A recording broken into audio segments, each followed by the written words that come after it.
Hello and welcome to the Profitable PT. As always, I'm Will Humphreys here helping you increase your income, profits, and net worth.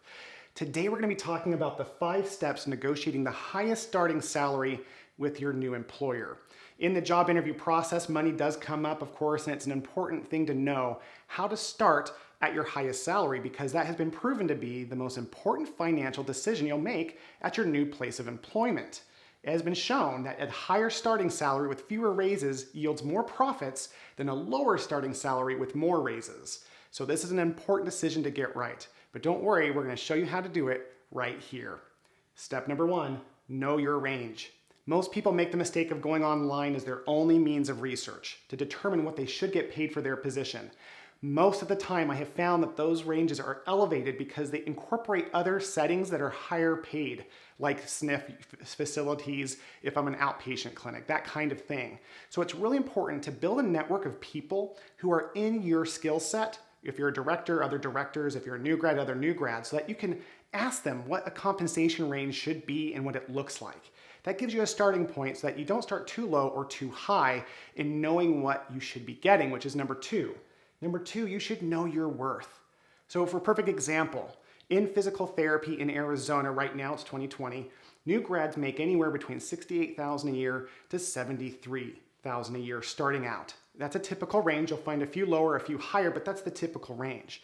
The common mistake I have seen is that new graduates come in expecting it, hoping for that $68,000. But maybe they're special. Maybe they have more to give and offer a company than that. So it is important to know where you are able to negotiate confidently and say, I am worth whatever part of that range. And I would hope that you'd put yourself in the higher end of that range. Because if you see yourself as an A player, then you're going to show up in that way. And you'll be able to show that employer that you're worth hiring. So know your worth and give reasons as to why. Number 3, always let the employer bring up money. This says bring up money second. Chris Voss wrote a book called Never Split the Difference. In it, he talks about negotiation from a powerful level, and what he has taught is that you always want the other party to bring up money. So let them bring it up. It gives you a sense of how they think and how they operate around cash, and that's very useful for you as you start projecting raises down the road. Do they do it confidently? Do they know the ranges, or are they just throwing numbers out at you? You not only can you get them to start the conversation, you also learn about how they operate around money. Isn't that important to know in a new position? Number 4, no matter what gets brought up in terms of an offer, you want to validate and then create space. So validation looks like, oh, yeah, that's a fair offer. Oh, that's a competitive offer. Thank you. People are always wanting to hear, especially when they make an offer, that it was received with open arms. However, what you can also do is create space by saying, gosh, in my case, I don't know how I can afford my student loans and these other items on that, even though it's a fair offer. Can I think about it for a couple of days?